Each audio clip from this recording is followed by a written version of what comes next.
ሰላም እንዴት ናችሁ? ፍሬ ህይወት ዮሐንስ ነኝ። በአፍሪካ ቀንድ በተለይም በኢትዮጵያ በኤርትራና በሌሎች ጎረቤት ሀገራት መካከል እየተፈጠሩ ያሉ ኢኮኖሚያዊ፣ ማህበራዊና ፖለቲካዊ ጉዳዮችን በትንታኔ ይዤላችሁ ቀርባለሁ። በተለይም ደግሞ በኢትዮጵያ የቀይ ባህር እንቅስቃሴ ላይ አተኩራለሁ። በዛሬው ቆይታችን በሶስት አንኳር ጉዳዮች ላይ አብረን ቆይታ የምናደርግ ይሆናል።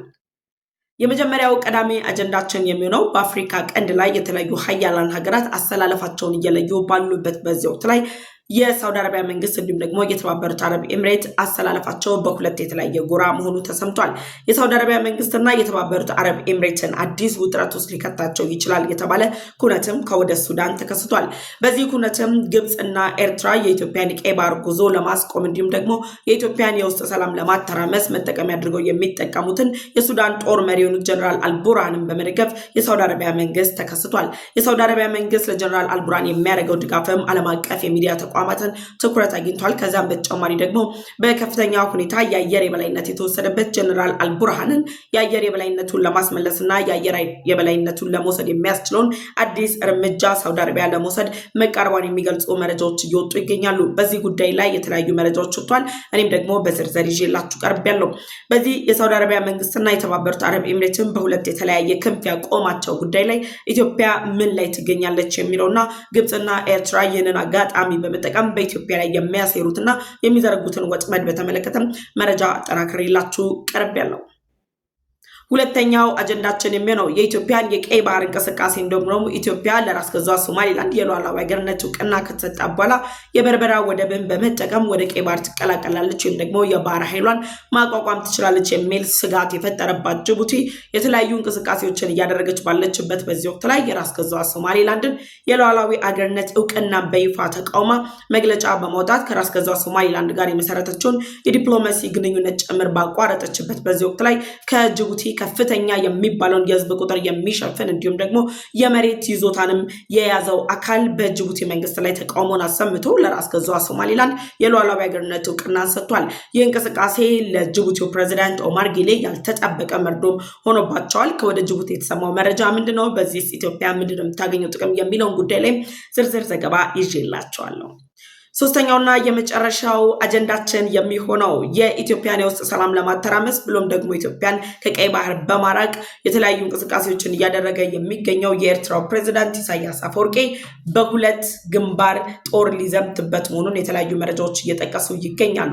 በሁለት ግንባር የተነሱበት የጦር ኃይሎች የትኞቹ ናቸው?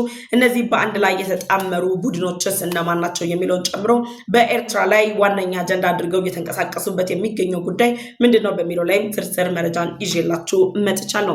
እኔ ፍሬ ህይወት ዮሐንስ ነኝ። በአፍሪካ ቀንድ በተለይም በኢትዮጵያና በኤርትራ በሌሎች ጎረቤት ሀገራት መካከል የሚፈጠሩ ኢኮኖሚያዊና ማህበራዊ ጉዳዮች ላይ ልዩ ትንታኔዎችን አቀርብላችኋለሁ። ለዩቲዩብ ቻናል አዲስ ከሆናችሁ አሁኑኑ የደወል ምልክቷን ተጭናችሁ ቻናሌን ሰብስክራይብ በማድረግ ቤተሰብ እንድትሆኑ ጋብዛችኋለሁ። ቻናሌን ሰብስክራይብ አድርጋችሁ ቤተሰብ ከሆናችሁ ደግሞ ላይክ እና ሼር ማድረግ እንዳይረሳ። ወደ ቀዳሚው መረጃም ተሻገርኩኝ። የመጀመሪያው ቀዳሚ አጀንዳችን የሚሆነው በአፍሪካ ቀንድ የኢትዮጵያን የቀይ ባህር ጥያቄ መነሻ አድርጎ የተፈጠረው ውጥረት አሁን ላይ የሱዳን የእርስ በርስ ጦርነት ተጨምሮበት ይበልጥ እየተጋጋለ በመጣበት በዚህ ወቅት ላይ ሀያላን ሀገራት የተለያዩ አሰላለፎችን እየተጠቀሙ ይገኛሉ። ታዲያ የኢትዮጵያን የቀይ ባህር እንቅስቃሴ ለማስቆምና በኢትዮጵያ የውስጥ ችግር በመፍጠር ኢትዮጵያ ሰላምና መረጋጋት እንዳይኖራት ሀያላን ሀገራት ከኢትዮጵያ ጋር የሚፈጥሩት የሁለትዮሽ ግንኙነት እንዳይጠናከር ከፍተኛ የሆነ ፍላጎት ያላቸው ግብፅና የኤርትራ መንግስት በሱዳን የእርስ በርስ ጦርነት ላይ በቀጥታ መሳተፍ ጀነራል አልቡርሃን ጦርን እየደገፉና ጀነራል አልቡርሃንን እያስታጠቁ ይገኛሉ። ገና ከመጀመሪያው ጀምሮ በሱዳን ባለው የእርስ በርስ ጦርነት ላይ የሱዳን ፈጥኖ ደራሽ ኃይልን በመደገፍ ስሟ አብሯት የምትነሳው የተባበሩት አረብ ኤምሬትም ለሱዳን ፈጥኖ ደራሽ ኃይል የተለያዩ ድጋፎችን እያደረገች ቀጥላለች። የተባበሩት አረብ ኤምሬት በተደጋጋሚ በግብፅ መንግስት የአየር ክልሉን እንዳትጠቀም ጭምር ቀይ መስመሮችን አስምር ያለው እያለ መግለጫ ቢያወጣም የግብፅ መንግስት የተባበሩት አረብ ኤምሬት ግን የግብፅን የአየር ክልል ጭምር በመጠቀም ለሱዳን ፈጥኖ ደራሽ ኃይል የተለያዩ ጦር መሳሪያ ድጋፎችን እያደረገች በቆየችበት በዚህ ወቅት ላይ ከወደ ሳውዲ አረቢያ አዲስ ዜና ተሰምቷል። ያ ዜና ምንድነው በሚለው ጉዳይ ላይ ዝርዝር ዘገባን ይዤላችሁ ቀርቤያለሁ። በአፍሪካ ቀንድ ላይ የሚገኙ ስትራቴጂክ የሆኑ ሀገራትን በመጠቀም ሀያላን ሀገራት እርስ በርስ በተፋጠጡበት በዚህ ወቅት ላይ በሱዳን በቀጠለው የእርስ በርስ ጦርነት ላይ የሱዳን ፈጥኖ ደራሽ ኃይል እየወሰደ ባለው የጦር እርምጃ የተቆጣጠረውን የአየር የበላይነትን ለመንጠቅ የሚያስችል የድል ዜና ለጀነራል አልቡርሃን ከወደ ሳውዲ አረቢያ መሰማቱን የሚገልጹ መረጃዎች እየወጡ ይገኛሉ። የሳውዲ አረቢያ መንግስት ለፓኪስታን የ1.5 ቢሊዮን ዶላር ብድር አበድሮ እንደነበር ከዓመታት በፊት የተለያዩ መረጃ ምንጮች ሲጠቁሙ ቢቆዩም አሁን ላይ ግን የሳውዲ አረቢያ መንግስት በሱዳን ያለው የእርስ በርስ ጦርነት በተባበሩት አረብ ኤምሬት ደጋፊነት የፈጥኖ ደራሽ ኃይሉ ጀነራል አልቡርሃን ላይ ብልጫ እየወሰደ እንዲሁም ደግሞ ለጀነራል አልቡርሃን አጋር ለሆነችው ግብጽ ጭምር በድንበር አካባቢ የደህንነት ስጋትን ከመፍጠርም ባለፈ ለግብጽና ለኤርትራ መንግስት በተደጋጋሚ የጦር ዘመቻ እንደሚወስድ ጭምር ማስጠንቀቂያ እየሰጠ ባለበት በዚህ ወቅት ላይ የሳውዲ አረቢያ መንግስት ከተባበሩት አረብ ኤምሬት በተቃራኒ በመቆም ግብጽና ኤርትራ የሚደግፉት የጀነራል አልቡርሃንን ጦር በመደገፍ በተለያየ ጎራ ከተባበሩት አረብ ኤምሬት ጋር መቆማቸው ነው እየተሰማው። የሳውዲ አረቢያ መንግስት ለፓኪስታን ባበደረው 1.5 ቢሊዮን ዶላር የሚጠጋ ገንዘብ አማካኝነት ገንዘቡ እንዲመለስ ሳይሆን አሁን ላይ ከፓኪስታን ጋር በደረሱበት ስምምነት አማካኝነት JF-17 የጦር ጀቶችን ለመታጠቅ የሚያስችሉ ስምምነቶች ላይ ደርሰዋል። ይህ ስምምነት ደግሞ የተለያዩ መረጃ ምንጮችን፣ የፖለቲካ ተንታኞችን፣ የጦር መሳሪያ ተንታኞችን መነሻ በማድረግ ሮይተርስ ይዞት እንደወጣው ዘገባ ከሆነ የሳውዲ አረቢያ መንግስት ከፓኪስታን ጋር የደረሰበት የጦር ጀት ስምምነት ወይም ደግሞ JF-17 ጀቶችን ለመታጠቅ በምትኩ ደግሞ 1.5 ቢሊዮን የሚጠጋውን የገንዘብ ብድር ለመሰረዝ የሚያስችል ስምምነት ላይ የተደረሰው የሳውዲ አረቢያ መንግስት ከግብጽና ከኤርትራ ጋር በማበር ጀነራል አልቡርሃንን በመደገፍ ጭምር የጀነራል አልቡርሃን ጦር የአየር የበላይነት በፈጥኖ ደራሽ ኃይሉ ላይ እንዲወስድ የጦር መሳሪያ ለማስታጠቅ የሚያስችል ስምምነት መሆኑ ጭምር እየተገለጸ ይገኛል። ይህ የተባበሩት አረብ ኤምሬትና በሳውዲ አረቢያ መካከል ያለው በተቃራኒ ጎን የተሰለፉበት ዋነኛ ምክንያት ኢትዮጵያ ወደ ቀይ ባህር እንዳትጠጋ የቀይ ባህር ዳርቻን ደህንነት እናስጠብቃለን የሚሉ የጦር ልምምዶችን ካደረጉት ግብጽ እና ኤርትራ ጋር በተጨማሪ አብራ በጣምራ ስትሰራ የነበረችው የሳውዲ መንግስት የኢትዮጵያን የቀይ ባህር ጥያቄ ከሚቃወሙ ሀገራት ጋር የፈጠረችው ጥምረት አሁን ላይ ኢትዮጵያ በአፍሪካ ቀንድ ላይ የገነባች ያለችው የበላይነት በተባበሩት አረብ ኤምሬት ጭምር ተቀባይነት ማግኘቱን ተከትሎ እንደሆነ ጭምር እየተገለጸ ይገኛል። ከዚሁ ጋር በተያያዘ የሳውዲ መንግስት ግብጽ፣ ሶማሊያ፣ ጅቡቲን፣ ኤርትራን ጨምሮ በኢትዮጵያ በተቃራኒ በመሰለፍ የኢትዮጵያን የቀይ ባህር ጥያቄ ለማስቆም ጅቡቲ ወደቦቿን እንድትከለክል፣ የባህር በር ኢትዮጵያ በጅቡቲ በኩል እንዳታገኝ፣ በሶማሊያ በኩልም ኢትዮጵያ ምንም አይነት የባህር በር እንዳታገኝ የተለያዩ ጥረቶችን ሲያደርጉ ቢቆዩም ራስ ገዟ ሶማሌላንድ እስራኤል የሉዓላዊ ሀገርነት እውቅናን በሰጠቻት ቅስፈት ግን ኢትዮጵያ የባህር ኃይሏን በበርበራ ወደብ ላይ ጭምር ማቋቋም እንደምትችል እንዲሁም ደግሞ የበርበራ ወደብን በመጠቀም ወደ ቀይ ባህር መቀላቀል እንደምትችል መረዳታቸውን ተከትሎ ሳውዲ በይፋ ከግብጽ፣ ከኤርትራ፣ ከጅቡቲ እንዲሁም ደግሞ የኢትዮጵያን ቀይ ባህር ጉዞ ከሚቃወሙት ኢትዮጵያ ወደ ቀይ ባህር እንዳትገባ ከሚቃወሙ ሀገራት ጋር አሰላለፏን አድርጋለች። የሳውዲ መንግስት እነዚህ አደገኛ JF-17 የጦር ጀቶችን ለጀነራል አልቡርሃን በማስታጠቅ ጀነራል አልቡርሃን በሱዳን የእርስ በርስ ጦርነት ላይ አሸናፊ እንዲሆን የሚያስችሉ ድጋፎችን እያደረገች የምትገኘው ግብጽና ኤርትራ ጀነራል አልቡርሃንን በመደገፍ ጀነራል አልቡርሃን በስልጣን ላይ በመቆየት በኢትዮጵያ ላይ የውክልና ጦርነትን ለመክፈት የሚያደርጉትን ጥረት አውቃም ይሁን ሳታውቅ ለመደገፍ የምታደርገው ጥረት እንደሆነ ጭምር ነው እየተገለጸ የሚገኘው። በነገራችን ላይ 1.5 ቢሊዮን ዶላር በጀት ወይም ደግሞ የደረሱበት የJF-17 የጦር ጀት ስምምነት የ4 ቢሊዮን ብርም ተጨማሪ ያሳያል። በዚህ መካከልም ደግሞ በስምምነቱ ላይ እንደተገለጸው ለጀነራል አልቡርሃን የተለያዩ የጦር መሳሪያዎችን ጭምር ሳውዲ አረቢያ ልትሰጥ እንደምትችልና ልታስታጥቅ እንደምትችል ነው ሮይተርስ ይዞት የወጣው ዘገባ የሚያሳየው። ከዚህ ጋር በተያያዘ አሜሪካ በተደጋጋሚ የጀነራል አልቡርሃንን ጦር የሚደግፍ የትኛውም አካል ላይ ማዕቀብ እንደምትጥል ስትገልጽ ቆይታለች። ማዕቀብ ከመጣሏን በተጨማሪ ደግሞ የሳውዲ መንግስት ለሱዳን ጦር እነዚህን የጦር መሳሪያዎች የሚያስታጥቅ ከሆነ የሱዳን ጦር መሪ የሆኑት ጀነራል አልቡርሃን እነዚህን የጦር መሳሪያዎችን ራሱ ጋር ከማስቀመጥም በተጨማሪ የጦር መሳሪያዎችን ደህንነቱን ለማስጠበቅ ሲል ኤርትራ አስመራ ድረስ የጦር መሳሪያዎችን እንደሚያከማች ይታወቃል። በእነዚህ ሁሉ ሂደቶች ላይ በተዘዋዋሪም ሆነ በቀጥታ የጀነራል አልቡርሃን ጦር የሚታጠቃቸው የጦር መሳሪያዎችን እጁ ማስገባት የሚችለው የኤርትራ መንግስት ሳውዲ አረቢያ በሱዳን የእርስ በርስ ጦርነት ላይ በጀነራል አልቡርሃን ክንፍ በኩል እንድትሰለፍ የተለያዩ ዲፕሎማሲ ጫናዎችን ጭምር ሲያሳድሩ እንደነበር ነው የተለያዩ ምንጮች ሲገልጹ የቆዩት።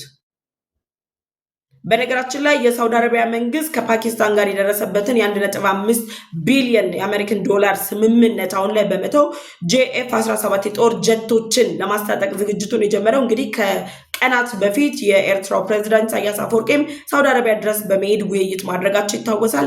እሳቸው እግራቸው እንደወጣ ደግሞ የሱዳኑ ጦር መሪ የሆኑት ጀነራል አልቡርሃንም በቦታው በመሄድ ውይይቶች ተደርጓል።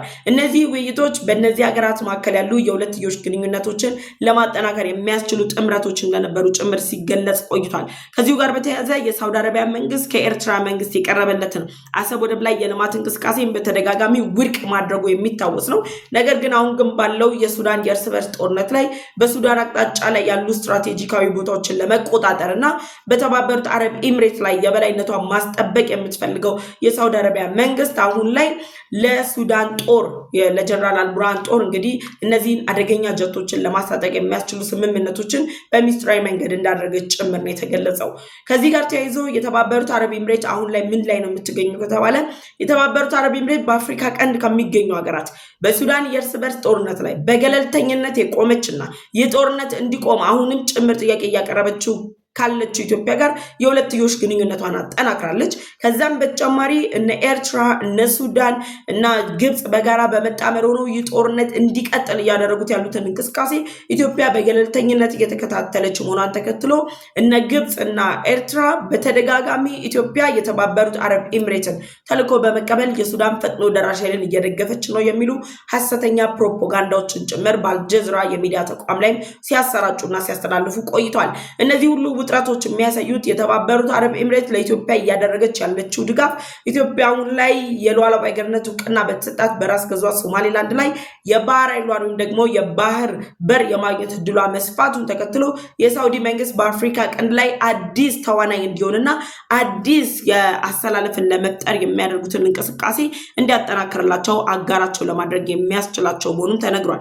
በነገራችን ላይ የሳውዲ መንግስት ለሱዳን ጦር ጀነራል አልቡርሃን እነዚህን የጦር ጀቶች ማስታጠቁን በተጨማሪ ደግሞ አንድ ልብ መባል ያለበት ጉዳይ በሰሞኑን የሶማሌው ፕሬዝዳንት ሐሰን ሼክ መሐመድ ሱዳን፣ ሳውዲ፣ ግብጽ እና ኢንዶኔዥያን ጨምሮ 22 የአረብ ሀገራት በጋራ በመሆን የአረቡ ዓለም ኔቶ የሚል ኃይል በማቋቋም ጭምር የራስ ገዟ ሶማሌላንድን የሉዓላዊ ሀገርነት እውቅናን እንዲቃወሙ ደግሞ በራስ ገዟ ሶማሌላንድ ላይ የሚንቀሳቀሱ እንደ እስራኤል፣ ኢትዮጵያ፣ አሜሪካን ያሉ በቅርቡ ደግሞ ትቀላቅላለች ተብላ የምትጠበቀው ህንድን ጨምሮ የተባበሩት አረብ ኤምሬት በጋራ ለራስ ገዟ ሶማሌላንድ እያደረጉት ያሉ ድጋፍ ኢትዮጵያን ወደ ቀይ ባህር ለማምጣት እያደረጉት ያሉትን እንቅስቃሴ ለመግታት የአረቡ ሀገራት ኔቶ የሚል ቡድን ጭምር ለማቋቋም እየተንቀሳቀሱ ነው የሚገኙት። በዚህ ቡድን ውስጥ ደግሞ የሳውዲ መንግስት በቀጥታ እንደሚሳተፍ ጭምር እየተገለጸ ባለበት በዚህ ወቅት ላይ የሳውዲ መንግስት ከፓኪስታን ጋር የደረሰበትን የ1.5 ቢሊዮን የአሜሪካን ዶላር ብድር በመሰረዝ አደገኞቹ ጀቶችን እንግዲህ በምትካቸው እንዲለወጡና እንዲቀየሩ ማድረግን የመሰለ ውሳኔ ላይም ደግሞ ስምምነት ላይ መድረሳቸው ለጀነራል አልቡርሃን በማስታጠቅ እነዚህን የጦር መሳሪያዎች ጀነራል አልቡርሃን የአየር የበላይነት እንዲወስድ ከዛም በተረፈ ደግሞ ጀነራል አልቡርሃን ጋር የሚገቡ የጦር ትጥቆች መጠራቀሚያቸው ደግሞ መከማቻቸው የሆነችው ኤርትራ ጭምር በተዘዋዋሪ መንገድ የጦር መሳሪያ ልታገኝ እንድትችል የሚያደርጉ አይነት የመስመር አዘረጋጎች ናቸው እንግዲህ አሁን ላይ እየታዘብን ያለ ነው። በጥቅሉ በአፍሪካ ቀንድ ላይ በሳውዲ አረቢያ እና በተባበሩት አረብ ኤምሬት መካከል የሚፈጠረው ውጥረት ኢትዮጵያን ይጎዳታል ወይ በሚለው ጉዳይ ላይ ካየነው የሳውዲ መንግስትም በፊናው የተባበሩት አረብ ኤምሬትን በፊናው ከኢትዮጵያ ጋር ጠንካራ የሚባል የሁለትዮሽ ግንኙነት ያላቸው ሀገራት ሳውዲ በራሷ መንገድ ከኤርትራ ሲቀርብላት የነበረው ኢትዮጵያን ለማራቅ የአሰብ ወደብ ላይ የቀረብላትን ግብዣ ያልተቀበለች ሀገር ነች። ከኢትዮጵያ ጋር ጠንካራ የሚባል ግንኙነት ያላት ሀገር ነች። የተባበሩት አረብ ኤምሬትም ከኢትዮጵያ ጋር ባላት ጠንካራ የዲፕሎማሲ ግንኙነት አማካኝነት ኢቭን የኢትዮጵያ ቀይ ባህር ጥያቄ የተባበሩት አረብ ኤምሬት አጀንዳ ነው የሚሉ ሽፋኖች ጭምር ተሰጥቷቸው ሲንቀሳቀሱ ነበር። ስለዚህ አሁን ላይ ለኢትዮጵያ እነዚህ ሁለቱም ሀገራት ከኢትዮጵያ ጋር ባላቸው የጥቅም ትስስርም ግንኙነትም የዲፕሎማሲ ግንኙነትም ኢትዮጵያን የሚጎዱ ውሳኔዎችን ይወስናሉ ተብሎ አይጠበቅም። አሁን ላይ ባለው የሱዳን የእርስ በርስ ጦርነት ላይ በዚሁ ተጠናክሮ የሚቀጥል ከሆነ የሱዳን ፈጥኖ ደራሽ ኃይል በጣም ስትራቴጂክ የሚባሉ ቁልፍ የሚባሉ ቦታዎችን ከመቆጣጠር ባለፈ ደግሞ ለጀነራል አልቡርሃን እንግዲህ ድጋፍ የሚሰጡትን እነ ግብጽና እነ ሱዳንን ማስጠንቀቂያ ሰጥቷል። ከኢትዮጵያ ጋር እንግዲህ ኢትዮጵያ በቀጥታ የሚሆን በተዘዋዋሪ በዚህ ጉዳይ ላይ እየተሳተፈች አለመሆኑ እየተገለጸ ነው የሚገኘው።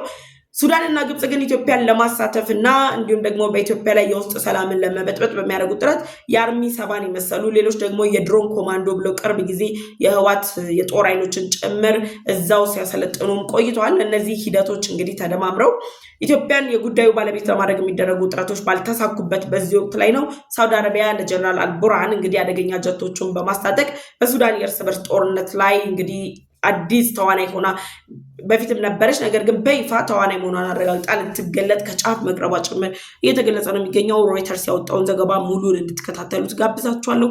የመጀመሪያው አጀንዳችን ይሄ ነበር። ሀሳብ አስተያየታችሁን ኮሜንት ሴክሽን ላይ ያስቀምጡልኝ። ወደ ሁለተኛው አጀንዳችን ተሻገርኩ። ሁለተኛው አጀንዳችን የሚሆነው የኢትዮጵያን የቀይ ባህር ጥያቄ እንዲሁም ደግሞ ኢትዮጵያ የባህር በርና ወደብ ለማግኘት እያደረገች ባለችው እንቅስቃሴ የመጀመሪያ አማራጭ አድርጋ እየተጠቀመቻት ያለችው ራስ ገዟ ሶማሌላንድ ከእስራኤል መንግስት እውቅና ማግኘቷን ተከትሎ በቀዳሚነት ጅቡቲ ተቃውሟን አሰምታለች። እንግዲህ ጅቡቲው ፕሬዝዳንት ኦማር ጊሌ በተደጋጋሚ በመውጣት ለራስ ገዟ ሶማሌላንድ የተሰጠው የሉዓላዊ አገርነት እውቅና ተገቢ እንዳልሆነና የሶማሊያን የግዛት አንድነት ከመበጥበጥን በተጨማሪ በአፍሪካ ቀንድ ላይ አዲስ የውጥረት አጀንዳ ሊሆን የሚችል የአፍሪካ ቀንድን ሊያተራምስ የሚችል የጂኦፖለቲክስ ውጥረትን የሚፈጥር እንደሆነ ጭምር የጅቡቲው ፕሬዝዳንት ኦማር ጊሌ ሲገልጹ ቆይተዋል። በነገራችን ላይ የጅቡቲው ፕሬዝዳንት ኦማር ጊሌ የራስ ገዟ ሶማሌላንድ የሉዓላዊ አገርነት እውቅናን የተቃወሙበት ዋነኛ ምክንያት ከኢትዮጵያ ሲያገኙት የነበረው በቢሊዮን ዶላር የሚቆጠር ዓመታዊ የገቢ ምንጭ ብቻ ሳይሆን ኢትዮጵያ የነሱን ወደብ በመጠቀሟ ምክንያት ጅቡቲ ስታገኝ የነበረው ስትራቴጂካዊ ጠቀሜታ፣ የዲፕሎማሲ ጠቀሜታ፣ ሀያላን ሀገራት በጅቡቲ ላይ ሲያደርጉት የነበረው እንቅስቃሴ ሁሉ አሁን ላይ ፊቱን በማዞር ራስ ገዟ ሶማሌላንድ በርበራ ወደብ ላይ እና አሜሪካ፣ የተባበሩት አረብ ኤምሬት፣ እስራኤል፣ ኢትዮጵያን ጨምሮ በቅርቡ ደግሞ እነ ህንድን ጭምር የሚቀላቀሉት አይነት አሰላለፍ ሊኖር ይችላል የሚለው ስጋትን መነሻ አድርጎ እንደሆነ ይገለጻል። የጅቡቲው ፕሬዝዳንት ኦማር ጊሌ እንግዲህ የራስ ገዟ ሶማሌላንድን የሉዓላዊ አገርነት እውቅናን የተቃወሙ የመጀመሪያው ፕሬዝዳንት ልንላቸው በምንችል መልኩ በይፋ ተቃውመዋል። ነገር ግን ከዚህ ጋር ተያይዞ በጅቡቲ ምን ሀሳቦች እየተነሱ ነው ያሉት፣ በጅቡቲ የፖለቲካ ስርዓት ውስጥ ምን አይነት ምላሽስ አግኝተዋል በሚለው ጉዳይ ላይ የወጣ መረጃ ለሱን ይዤላቸዋል። የጅቡቲው ፕሬዝዳንት ኦማር ጊሌ እንግዲህ የራስ ገዟ ሶማሌላንድን የሉዓላዊ አገርነት እውቅናን በተቃወሙ ማግስት ላይ 80% የሚሆነውን የጅቡቲ መሬት ባለቤት የሆኑት 55 በመቶ የሚሆነው የህዝብ ቁጥር የሆኑት የጅቡቲ የአፋር ህዝብ የትጥቅ ክንፎች ወይም ደግሞ የጅቡቲ አፋር ህዝቦች ለራስ ገዟ ሶማሌላንድ የተሰጠውን የሉዓላዊ አገርነት እውቅናን የሚደግፉና ፕሬዝዳንት ኦማር ጊሌ ውድቅ ያደረጉትን ውሳኔ በመቃወም በይፋ እንግዲህ መግለጫቸውን እንደሚያወጡ እየተጠበቀ ነው የሚገኘው። በነገራችን ላይ የጅቡቲ አፋሮች፣ የኤርትራ አፋርና የኢትዮጵያ አፋር ሶስቱ አፋሮች በጅቡቲና በኤርትራ የሚደርስባቸው አፈና፣ አምባገነናዊ ስርዓት ከዛም በተጨማሪ ደግሞ የባለቤትነታቸው ጭምር የማይነገርላቸው ህዝቦች ሲሆኑ በተቃራኒው ደግሞ የኢትዮጵያ አፋሮች በጣም ክብር የሚሰጣቸው አይደለም ከራሳቸው አልፈው ለኤርትራና ለጅቡቲ አፋሮች ጭምር የህዝባዊ ስሜት እንዲሰማቸው የሚያደርጉ የአፋር ህዝብ ለኢትዮጵያ ባለውለታ የሆነ ጀግና ህዝብ ኢትዮጵያ ወደ ቀይ ባህር የምትመለስበትን ስትራቴጂካዊ የሆነ መንገድ መፍጠር የሚችል የአፋር ህዝብ ስታነሳ ኢትዮጵያን ማንሳት የማንችልባቸው ሁኔታዎች ሁሉ የሚፈጠሩ አፋር ማለት ኢትዮጵያ፣ ኢትዮጵያ ማለት አፋር መሆኑን በይፋ ያስመሰከረ ህዝብ ነው።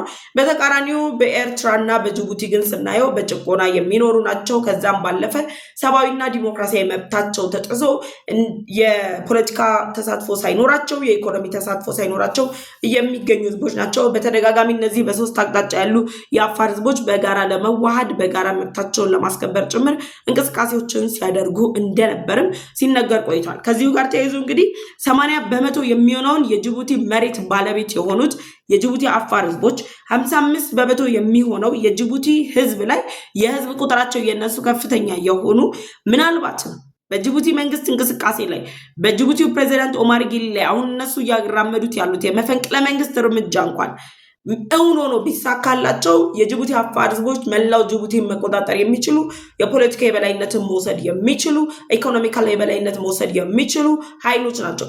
የዚህ ህዝብ ታዲያ ትግሉን ወይም ደግሞ የዚህን ህዝብ ዲሞክራሲና ሰብአዊ መብት ጥያቄውን እያቀጣጠሉ የሚገኙት የአፋር ብሔረሰብ የትጥቅ ክንፍ የምንላቸው ወይም ደግሞ ፍሩድ ተብለው የሚጠቀሱት የጅቡቲዎች ለራስ ገዟ ሶማሌላንድ የተሰጠው የሉዓላዊ አገርነት እውቅና ተገቢና ወቅቱን የጠበቀ ስትራቴጂካዊ ጠቀሜታን የጠበቀ አግባብነት ያለው የሉዓላዊ ሀገርነት እውቅና ነው። ስለዚህ እስራኤል የወሰደችው እርምጃ ትክክል መሆኑን በመግለጽ ከጅቡቲው ፕሬዝዳንት ኦማር ጊሌ በተቃራኒ ቆሟል። በነገራችን ላይ የፍሩድ ኃይል ለራስ ገዟ ሶማሌላንድ የተሰጠው የሉዓላዊ አገርነት እውቅና መቀበሉ በአፍሪካ ቀንድ ላይ ሳይሆን ስፔሻሊ በምስራቅ አፍሪካ ላይ ያለውን የጂኦፖለቲካል እንቅስቃሴን የሚያጠናክር ነው። ይህ ማለት ፍሩድ እንደነገርኳችሁ 80 በመቶ የሚሆነውን የጅቡቲ መሬት ባለቤት ነው። 55 በመቶ የሚሆነው የጅቡቲ ህዝብ ቁጥር የጅቡቲ አፋር ህዝቦች የሚሸፍኑት ነው። ታዲያ ኦማር ጊሌ በድፍረት ወጥተው የራስ ገዟ ሶማሊላንድን የሉዓላዊ ሀገርነት እውቅና አልቀበልም ሲሉ ፍሩድ የተባለው ኃይል ደግሞ ወጥቶ ሉዓላዊ ሀገርነት እውቅናው ተገቢ ነው ሲል ነገ በጅቡቲው ፕሬዝዳንት ኦማር ጊሌ ላይ በሚፈጸመው የመፈንቅለ መንግስት አካሄድ የሉዓላዊ ሀገርነት እውቅናን ይጠይቁኛል የሚል ስጋት ነው በጅቡቲው ፕሬዝዳንት ላይ የወደቀው። ከዚህ በፊት አስቀድሜ ነግሬያቸዋለሁ። በጅቡቲ ያለው የፖለቲካ ስርዓት አሁን ላይ ኦማር ጊሌ ወጥተው በኮንፊደንስ ሀገሬ ጅቡቲ ብለው የራስ ገዟ ሶማሊላንድ የሉዓላዊ ሀገርነት እውቅናን ውድቅ ማድረግ የኢትዮጵያን የቀይ ባህር ጉዞ ውድቅ የሚያደርጉበት አይነት ቁመና ውስጥ ሳይሆን ያሉት በርስ በርስ የፖለቲካ ውጥረት ውስጥ የታጠሩበት ከፍተኛ የተባለው ውጥረት ያለበት የፖለቲካ የኢኮኖሚ ውጥረት ያለበት ራሳቸው በስልጣን ለመቆየት ሲሉ የምርጫ ህግ የሚሽሩ እድሜ ማራዘሚያቸውን የሚፈጥሩ ከዛም በተጨማሪ ነፃና ገለልተኛ በሚሉት ምርጫቸው ግን አምባገነናዊ በሆነ መንገድ ፕሬዝዳንት ኦማር ጊሌ እየተመረጡ እንዲቀጥል ስልጣን ላይ ለመቆየት የሚያደርጉትን ጥረት አጠናክረው የሚቀጥሉበትን ምህዳር የፈጠረች ጅቡቲ ነች። ዛሬ ላይ የራስ ገዟ ሶማሊላንድ እንግዲህ እንደ ሀገር እንደ ሉዓላዊት ሀገር ከተቋቋመች እንኳን ከ6 ጊዜ በላይ ምርጫ አድርጋ ከ6 በላይ ፕሬዝዳንቶችን የቀየረችውን ራስ ገዟ ሶማሊላንድን ባለፉት 3 እና 2 አስርተ ዓመታት አገር ሲመሩ የቆዩት አምባገነናዊ መሪዎች ራስ ገዟ ሶማሊላንድ የሉዓላዊ ሀገርነት እውቅና ልታገኝ አይገባም የሚል ተቃውሟቸውን እያሰሙ የሚገኙት። በዚህ ብቻ እኮ አይደለም ያበቁት። የጅቡቲው ፕሬዝዳንት ራስ ገዟ ሶማሊላንድ የሉዓላዊ ሀገርነት እውቅናን የምታገኝ ከሆነ ስትራቴጂካዊ ጥቅማችንን እናጣለን፣ ኢትዮጵያ የምትባል ሀገር መተንፈሻ ታገኛለች፣ አማራጭ ወደብ ታገኛለች በማለት ባለውለታቸው የሆነችው ኢትዮጵያን ክደው ከነ ጅቡቲ ከነ ግብፅና ከነ ኤርትራ ጋር ያበሩት። በዚህ ታዲያ ፍሩድ ኃይል ደግሞ አሁን ተነስቶ ለራስ ገዟ ሶማሊላንድ የተሰጠው የሉዓላዊ ሀገርነት እውቅና ትክክል ነው የሚል ሀሳብ ማንሳቱ ነገ ጅቡቲ ላይም የሉዓላዊ ሀገርነት እውቅናን የሚጠይቅ ኃይል እንዳለ ጭምር ያሳያል። ምክንያቱም 80 በመቶ የሚሆነው የጅቡቲ መሬት ባለቤት ነው የአፋር ህዝብ። 20% የምትሆነው 20 በመቶ የምትሆነው መሬት ይዞ ነው እንግዲህ የጅቡቲው ፕሬዝዳንት ኦማር ጊሌ ይህንን ህዝብ ሊጨቁ ነው የሚፈልገው፣ ይህን ህዝብ በአምባገነናዊ መንገድ ሊመራ የሚፈልገው። ስለዚህ 80 በመቶ የሚሆነው መሬት የያዙት እነዚህ የጅቡቲ አፋሮች ወይም ደግሞ የፍሩድ ኃይል አሁን ላይ በይፋ ወጥቶ የሉዓላዊ ሀገርነት እውቅና ይሰጠኝ የሚል ጥያቄ ሊያነሳ ይችላል የሚለው ስጋት በኦማር ጊሌ ባለስልጣናት ላይ ከፍተኛ መተራመስ የፈጠረባቸው ነው። እንግዲህ ኦማር ጊሌ በቀጣይ ምን አይነት ውሳኔ ይወስናሉ ጭምር ሳይወዱ በግዳቸው የራስ ገዟ ሶማሊላንድን የሉዓላዊ ሀገርነት እውቅናን እንዲቀበሉ ጭምር የሚያደርጋቸው ጉዳይ እንደሆነ የተገለጸው። በጅቡቲ የሚንቀሳቀሰው የፍሩድ ኃይል በ1992 ማርች 18 ላይ በወቅቱ በነበራቸው መሪ አህመድ ዳን በተባለ መሪያቸው አማካኝነት ሶማሊያና ራስ ገዟ ሶማሊላንድ በተለያዩበት ወቅት ላይ ያኔ እንኳን 1992 ላይ ለራስ ገዟ ሶማሊላንድ የሉዓላዊ ሀገርነት እውቅናን የሰጠ የመጀመሪያው የትግል ቡድን የትጥቅ ቡድን ነው። ራስ ገዟ ሶማሊላንድ አገር መሆን የምትችል ናት ብሎ ከዚህ በፊት እኮ እስራኤል የራስ ገዟ ሶማሊላንድ የሉዓላዊ ሀገርነት እውቅናን ስታጸድቅ የአፍሪካ ህብረት ሲቃወመው እስራኤል መረጃ አውጥታለች። በ2005 ላይ ራስ ገዟ ሶማሊላንድ ከሶማሊያ ጋር የተቀላቀለችበት አካሄድ ህጋዊ ያልሆነ የአፍሪካ ህብረትን ቻርተር የጣሰ አካሄድ ነው የሚል ሰነድ በቢሮአቸው አስቀምጠው ነው እንግዲህ የአፍሪካ ህብረት ለራስ ገዟ ሶማሊላንድ የሉዓላዊ ሀገርነት እውቅና አይገባትም ያለው።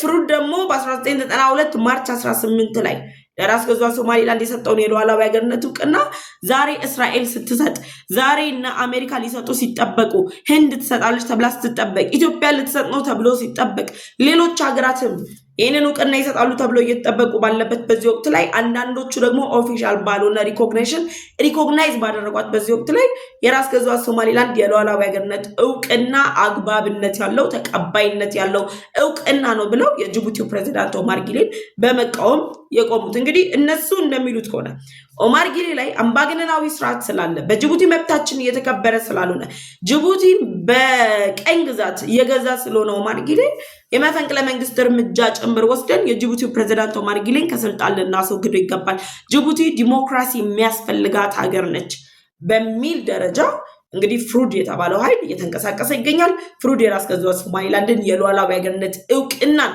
በመቀበል ጅቡቲ የወሰነችው ውሳኔ አግባብነት የሌለው መሆኑን ይፋ አድርጓል። ይሄ ደግሞ ለጅቡቲው ፕሬዝዳንት ኦማር ጊሌ ከውጪ ከሚመጣባቸው ከውጪ ከሚሰነዘርባቸው አስተያየት በበለጠ ውስጣዊ የሆኑ ቁጣዎች እየተቀሰቀሱባቸው ምናልባትም በጅቡቲ ላይ ሊቋቋሙት የማይችሉት አይነት ውጥረት ውስጥ ሊገቡ ይችላሉ። ደን ደግሞ የ2026 ምርጫ ጊዜያቸው ደርሷል። በዚህ ምርጫ ላይ ከስልጣን ሊነሱ ጭምር እንደሚችሉ ነው እየተገለጸ ያለው። እዚህ ጋር ልብ ማለት ያለብን 80% የሚሆነው የጅቡቲ መሬት የአፋር ብሔረሰብ መሬት ነው።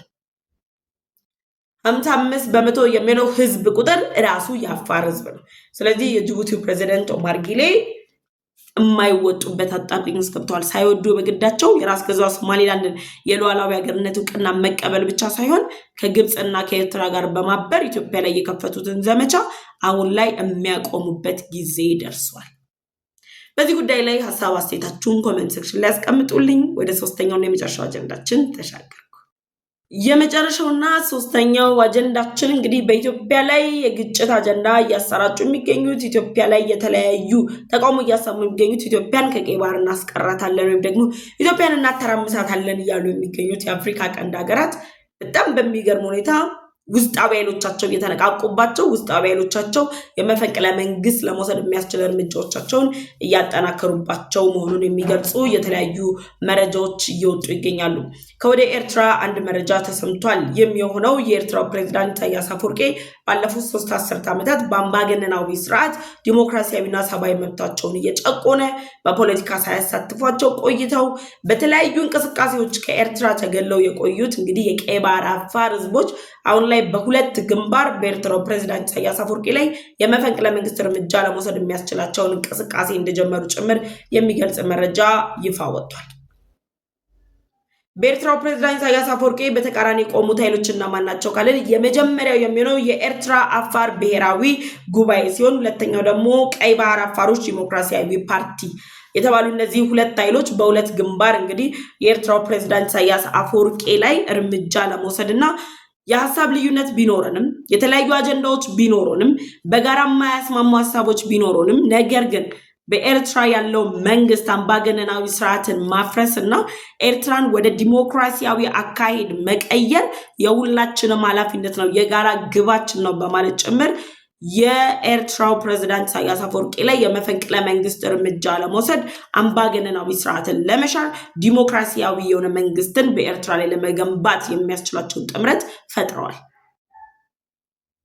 እነዚህ ሁለት የኤርትራ ግንባሮች የተፈጠሩበት በተጨማሪ እንግዲህ የፈረንጆች አዲስ ዓመት መግቢያ ላይ አምባሳደር ቲቦር ናጂ በኤክስ ገጻቸው ላይ ባስተላለፉት መልእክት በኢትዮጵያ ላይ የወንድማማቻዊ ወይም ደግሞ ብሔራዊ አንድነት እንዲመጣ ልማቶች እንዲመጡ በሌሎች አፍሪካ ሀገራት ላይ ከተመኙ በኋላ በኤርትራ ላይ ግን ምኞቴ ዲሞክራሲያዊ መንግስት እንዲገነባ ነው የሚል መልእክት ማስተላለፋቸውን ተከትሎ እንግዲህ የኤርትራው ማስታወቂያ ሚኒስቴር በኦፊሻል ኤክስ ገጻቸው ላይ እንግዲህ ኤሪ ኢንፍሉዌንዛ ወይም ደግሞ የኤርትራ ኢንፍሉዌንዛ አሁን ላይ በፊት ወደ ግንቦትና ሰኔ ወር ላይ ሲንቀሳቀስ የነበረው ወረርሽኝ አሁን ላይ ወደ ጃንዋሪ ወይም ደግሞ የጥር ወር መጀመሪያ ላይ መታየት ጀምሯል፣ የታህሳስና የጥር ወር ላይ መታየት መንቀሳቀስ ጀምሯል በማለት ጭምር እንግዲህ ስላቅ የተሞላው መልእክታቸውን አስተላልፈውበታል። ዲሞክራሲያዊ የሆነ መንግስት በኤርትራ ላይ አይደለም እነዚህ የኤርትራ አፋር ብሔራዊ ጉባኤና የቀይ ባህር አፋር ዲሞክራሲያዊ ፓርቲን ይቅርና መላው ዓለምን የሚያስጨንቅ ጉዳይ ነው። የዲሞክራሲያዊ ስርዓት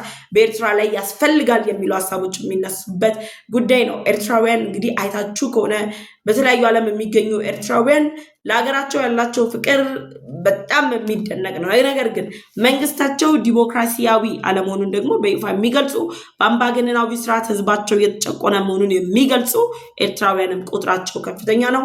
የኤርትራ መንግስት አምባገነናዊነትን ዓለም አቀፋዊ የሆኑ የሰብአዊ መብት ተሟጋች ድርጅቶች፣ ሀያላን መንግስታት እንደ ተባበሩት መንግስታት ድርጅት፣ የአፍሪካ ህብረት ጨምሮ ሌሎች ተቋማት ጭምር በይፋ ሲገልጹት የቆዩት የኤርትራው ፕሬዝዳንት ኢሳያስ አፈወርቂ ዲሞክራሲያዊ አካሄድ ተቋማዊ ግንባታ እንዲገነባ ጭምር ሲደረጉ የነበሩ ጥረቶች እንደነበሩ ይታወሳል። ታዲያ አሁን ላይ የኢትዮጵያ የቀይ ባህር ጥያቄን መነሻ አድርገው የኢትዮጵያ የቀይ ባህር ጥያቄ መነሳትን እንደ መብታቸው ማስከበሪያ እድል አድርገው የተጠቀሙት የኤርትራ አፋር ብሔራዊ ጉባኤና የኤርትራ የቀይ ባህር አፋሮች ዲሞክራሲያዊ ፓርቲ በጋራ በመጣመር የኤርትራው ፕሬዝዳንት ኢሳያስ አፈወርቂ ላይ የመፈንቅለ መንግስት የመውሰድ አምባገነናዊ ስርዓትን የመሻር ዲሞክራሲያዊ መንግስትን የመገንባት የሚል የጋራ መግባባቶች ላይ ጭምር መድረሳቸውን የሚያሳይ አይነት ጥምረት ፈጥረዋል።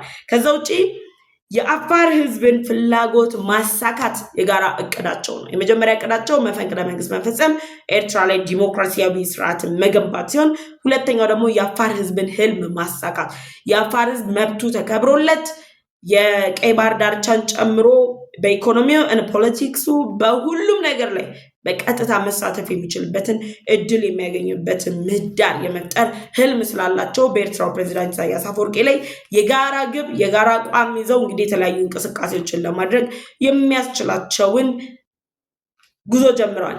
እዚህ ጋር በጣም አስገራሚው ነገር ሁለቱ ኃይሎች በአዲስ አበባ ባደረጉት ምክክር ላይ እንደገለጹት ከሆነ በኤርትራ ዲሞክራሲያዊ ስርዓት ያስፈልጋል። ዲሞክራሲ ቢኖር እኛ ወደ ትጥቅ ትግል አንገባም፣ ደግሞ ታጥቀን ወደ ትግል አንገባም ነበር። ግን አሁን ላይ ዲሞክራሲ ስለሌለ ወደ ትጥቅ ትግል ገብተናል ብለዋል። ከዛ ውጭ በጣም ያስገረመኝ ነገር የኢትዮጵያ የቀይ ባህር የመግቢያ የባህር በር ጥያቄና የአሰብ ወደብ ይገባኛል ጥያቄ መነሳት ለነዚህ ሁለት ኃይሎች መብታቸው እየተከበረ አለመሆኑን ከኤርትራ አጠቃላይ ሆናዊ ሁኔታ ላይ መገለላቸውን በይፋ ያረጋገጡበትን ሁነት ፈጥሮባቸዋል። ደን ኢትዮጵያ ያቀረበችው የቀይ ባህር መግቢያ ቁልፍ በነገራችን ላይ እዚህ ጋር አይደለም የቀይ ባህር የአፋር ህዝቦች ይቅርና ሌላው ዓለም ላይ ኤርትራና ግብጽ ፕሮፓጋንዳቸውን አሰራጭተው ኢትዮጵያ ያቀረበችው የቀይ ባህር ጥያቄ የወረራ ጥያቄ ነው እያሉ ባሉበት በዚህ ወቅት ላይ የቀይ ባህር አፋሮች ግን ኢትዮጵያ እያቀረበች ያለችው የቀይ ባህርና የአሰብ ወደብ ይገባኛል ጥያቄ የጋራ ልማት ነው። ኢትዮጵያ የጋራ ልማት ጥያቄ ማቅረቧን ተከትሎ ይህ ጥያቄ ተቀባይነት ማጣቱ ትግሉን እንዲቀጣጠል አድርጎታል። ስለዚህ የቀይ ባህር አፋሮችና የአፋር ብሔራዊ ጉባኤ በጋራ በመሆን በኤርትራው ፕሬዝዳንት ኢሳያስ አፈወርቂ ላይ መፈንቅለ መንግስት የሚፈጽሙና መፈንቅለ መንግስታቸው ተሳክቶ አምባገነናዊ ስርዓትን ሽረው ዲሞክራሲያዊ መንግስት የሚገነባ ከሆነ የኢትዮጵያ አብረን እናልማ፣ አብረን እንደግ፣ አብረን እንገንባ የሚለው አካሄድ ተቀባይነት አግኝቶ ኢትዮጵያ ወደ ቀይ ባህር የምትገባበትን ምቹ እድል ታገኛለች። ለዚህ ነው የኤርትራ ቀይ ባህር አፋሮች ለኤርትራው ፕሬዝዳንት ለኤርትራ ባለስልጣናት ራስ ምታት የሆኑባቸው። ኮዝ they know እነዚህ ኃይሎች ነፃነት ከተሰጧቸውና በመንግስታቸው ላይ አክቲቭሊ ፓርቲሲፔት የሚያደርጉ ከሆነ አሰብን ለኢትዮጵያ አሳልፈው ይሰጣሉ የሚለው ስጋት ስለፈጠረባቸው፣ ስለዚህ የኤርትራ የቀይ ባህር አፋሮች የራሳቸውን ነፃነት አስከብረው ዲሞክራሲያዊ መብታቸውን አስከብረው በአገራቸው ላይ ዲሞክራሲያዊ መንግስትን ገንብተው አብረን እናልማ የሚል ጥያቄ ለምታቀርበው ኢትዮጵያ አብረን የምናለማበትን እድል እንደሚያቀርቡ ጭምር ተስፋን ያሳየ የሁለትዮሽ ጥምረት ነው የተፈጠረው። እንግዲህ አምባገነናዊ የሆኑት የኤርትራው ፕሬዝዳንት ኢሳያስ አፈወርቂ ላይ ውስጣዊ ኃይሎች እየተነሱባቸው ነው። የጅቡቲው ኦማር ጊሌም በተመሳሳይ ውስጣዊ ኃይል እየተነሳበት ነው።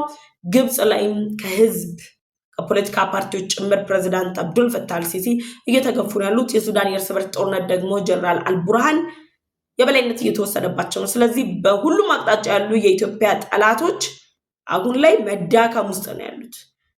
እነሱ እየተዳከሙ ባሉበት በዚህ ወቅት ደግሞ ኢትዮጵያ ኃይሏን፣ አቅሟን፣ ፖለቲካል ጫናዋን፣ ዲፕሎማሲ ጫናዋን፣ ኢኮኖሚያዊ ጫናዋን አሳድጋ በአፍሪካ ቀንድ ላይ ስትራቴጂካዊ አጋር የሆነች የነ አሜሪካን፣ የነ እስራኤልን፣ የነ ራሽያን የሌሎች ሀገራት ሙሉ ቀልባቸውን የገዛችበት ጊዜ ነው። ለሀገር ኢትዮጵያ መልካሙ ዘመን የመጣበት ወቅት ነው። አሁን እነሱ ውጥረት ፈጥረን ኢትዮጵያን ከጨዋታ ውጭ አድርገናታል ብለው እያሰቡ ባሉበት በዚህ ወቅት ላይ እንግዲህ ሀገራችን ኢትዮጵያ ደግሞ መልካሙን እድል ያገኘችበት ጊዜ ነው። በዚህ ጉዳይ ላይ ማሳብ አስተያየታችሁን አስቀምጡልኝ። አብሬያችሁ የቆየሁት እኔ ፍሬህይወት ዮሐንስ ነበርኩኝ። በአፍሪካ ቀንድ በኢትዮጵያ በኤርትራና በሌሎች ጎረቤት ሀገራት መካከል ያሉ ኢኮኖሚያዊ፣ ማህበራዊና ፖለቲካዊ ጉዳዮች ላይ ልዩ ትንታኔዎችን አቀርብላችኋለሁ። የዩቲዩብ ቻናል አዲስ ከሆናችሁ የደወል ምልክቷን ተጭናችሁ ቻናሌን ሰብስክራይብ ማድረግ እንዳትረሱ።